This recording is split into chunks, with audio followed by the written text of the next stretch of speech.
just feeling the history, seeing the enormous ceiling and the beautiful organ is, you can't get that from a picture. And being there and being able to experience the people that had been standing there before me was amazing. It's a feeling that is like no other.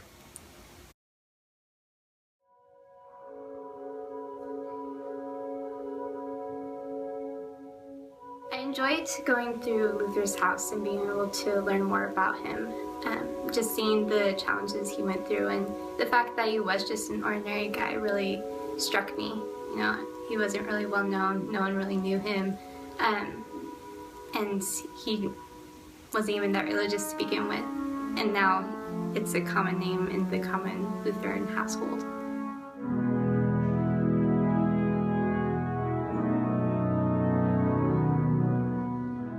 What inspired me was that you don't have to be someone to accomplish something. Innovation happens when you're most vulnerable and when you do have a lot of passion for it.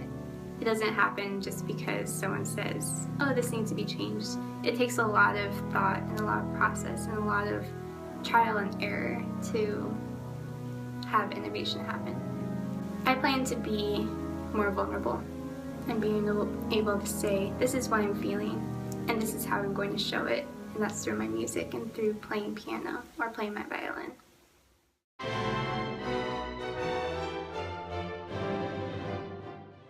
It sounds strange, but the highlights of that day was actually looking at his study, looking at where he worked, and then probably toiled over his work. There is a part of one of his journal entries where he was talking about the difference between Leipzig and Berlin. And in Berlin, people were doing big things. And he said that Leipzig was a place where people hid in their homes. But he said the things in Berlin won't last, but the things in Leipzig actually would. And that was very inspiring because they did. Innovation is doing what you feel called to do. Innovation's when someone says you should quit and you don't quit and you keep doing it over and over and over again. Innovation is devotion. The extraordinary happens within the ordinary. You don't just make extraordinary. You be yourself. The thing that will change the way that I make music the rest of my life is this reminder that all the greats, they're just people too. And I'm a person too, so it's to be myself. This church has its own unique history, and before we went to the prayer service where it was filled, but when it was just empty, we walked in the doors and started reading about the peace protests and just feeling the history is, you can't get that from a picture.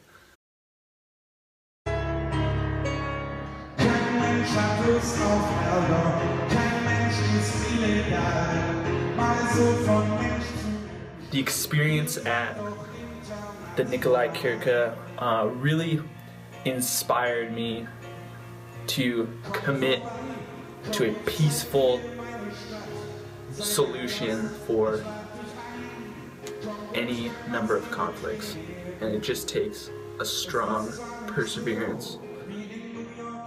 I think church music, which is my particular focus, can mean so much more to like a present day audience. The social justice and the using music as a vehicle for pushing that message, whatever the message may be, pushing that message forward is what I want to do with the rest of my life.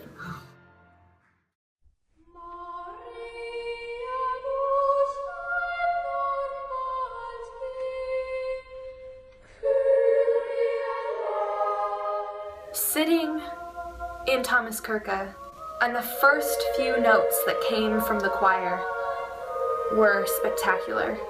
It was something I'd never heard before. A live choir singing the music that was composed in that room was unbelievable. I was also inspired by the space itself. I sat in that church and I felt the music coming from the walls, and I felt like I could sit there and really experience God.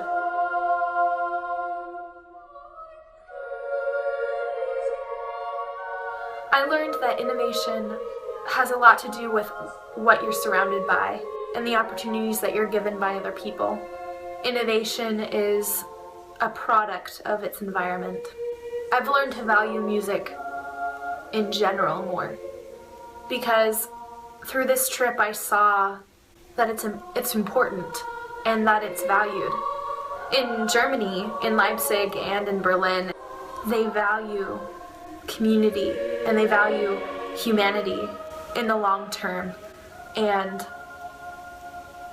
that's changed me. That's made me want to create, because I know that my creations are worth something that will be remembered.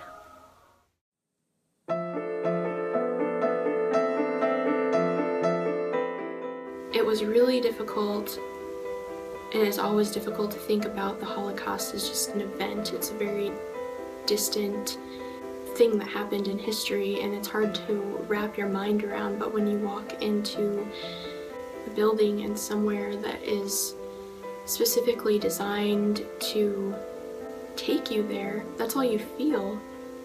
You get to experience their fear, you get to experience their anger and their rage, you get to experience the hate that they felt, you get to experience the embarrassment, and experiencing the Holocaust Museum really encapsulated all of those feelings and those ideas and those thoughts for me. What most inspired me was the poetry that I read, and I think it was the second room that I entered. There were lit up screens on the floor that you could walk around, and there were little snippets of people's thoughts and people's worries and their letters and their poems to people. And the poems really touched me the most, because in the midst of everything that they were going through, everything they were worrying about, and all of the people that they were worrying about, they still found time to be creative. And that just shocks me. How can you be so afraid of not being able to live another day, but you have time to sit and write a poem? I guess that was the most inspiring for me, because we make excuses every day of why we can't be creative, and this person wasn't making any excuses. They didn't have any more time. There's a lot in history that we know about and that we don't oftentimes utilize.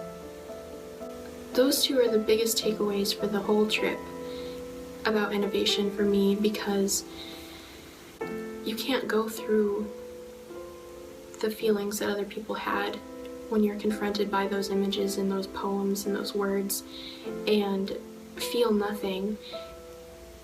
You have to feel something, and in doing so, you have to share that with people, because that's feeling history, that's feeling people that that's feeling something for people that you didn't know existed a week ago. You had no idea who they were, what they looked like, or what their names were, and that's powerful. That's what innovation and music is about.